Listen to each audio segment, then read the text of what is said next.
Halo, assalamualaikum. Saya Galih Setiawan dari Cuman Gitu. Kita akan membicarakan tentang rendering di Adobe After Effects. Nah, sebenarnya di After Effects itu disediakan atau kita harus mendownload Adobe Media Encoder untuk proses rendering. Jadi kalau kita pengen render ke format MP4 umpamanya, kita membutuhkan aplikasi lain yaitu Adobe Media Encoder.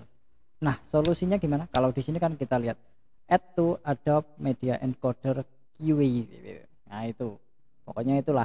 Nah, ini yang artinya kita kalau mau ngerender kita membutuhkan Adobe Media Encoder. Terus gimana kalau kita pengen eh, render MP4 atau H264 ke tanpa membutuhkan Adobe Media Encoder. Jadi nggak perlu install. Nah, kalau saya, ini kita kan udah punya, ini anggaplah kita punya animasi motion grafis sederhana dengan durasi kurang dari 3 menit. Nah, kita nggak perlu install Adobe Media Encoder.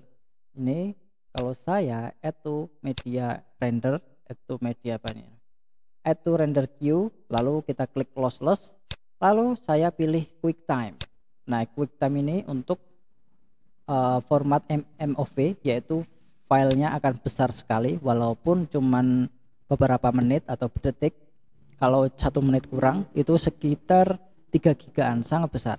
Nah, kalau udah kita render aja, render habis itu masuk ke harddisk. Nah, solusinya adalah kalau kita mau mengganti ke format MP4 atau H264, kita membutuhkan any video converter. Nah, saya pakainya ini. Apakah resolusinya berkurang? Ya, jelas, tentu berkurang, tapi nggak terlalu kelihatan. Kalau pengen kerjaan cepat, kerjaan kilat yang membutuhkan kualitas nggak terlalu bagus, ya Adobe any video converter ini bisa menjadi solusi kalau pengen cepat. Daripada kita harus install padahal spek kita nggak terlalu oke.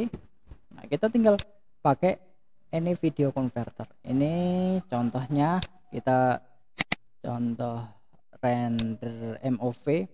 Ini anggaplah MOV aja, padahal MP4. Kita klik OK, open. Lalu di sini nanti kita tinggal pilih MP4 H264 LGTV. Pokoknya kita pengen, karena kita tujuannya untuk YouTube, untuk kebutuhan YouTube atau kebutuhan internet, bisa Instagram, sosial media, atau kebutuhan internet lah, YouTube. Nah, kita memilihnya H264 MP4.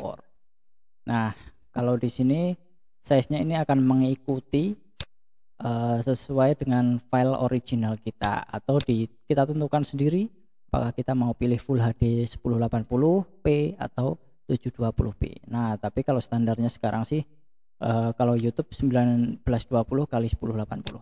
Ini dipilih, klik OK, lalu pilih Convert Now untuk mengubah dari MOV ke MP4. Itu adalah cara kilat yang sering saya gunakan kalau projectnya itu enggak terlalu serius atau project-project internet gitu, enggak terlalu membutuhkan kualitas yang, ya kualitasnya enggak terlalu diperhatikan, ya diperhatikan tapi enggak terlalu kelihatan. Kalau detail banget memang ada perubahan yang cukup berbeda. Apalagi kalau kita dari sini hasil renderan ini kita kirimkan ke klien pakainya WhatsApp, itu akan terkompres lagi. Bagusnya sih kalau udah jadi dari MP4 ini kita langsung upload ke internet atau langsung ke email, atau kalaupun via WA bisa kirimkan via file. Itu dia solusi dari saya untuk kebutuhan kilat ya. Ini enggak direkomendasikan untuk file-file project besar karena durasinya memang terbatas di 3 menitan. Jadi kalau di atas 3 menit nggak bisa convert pakai ini.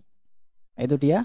Nah, kalau sebenarnya kan kalau di After Effects kan paling projectnya, kalau saya projectnya biasanya kurang dari 3 menit karena kan motion grafis cukup susah ya, jadi projectnya maksimal 3 menit. Kalau panjang banget ya mending jangan pakai After Effects, tapi bisa pakai Premiere atau project video editing lainnya. Oke, gitu aja. Saya Galih Setiawan dari Cuman Gitu. Terima kasih dan sampai jumpa.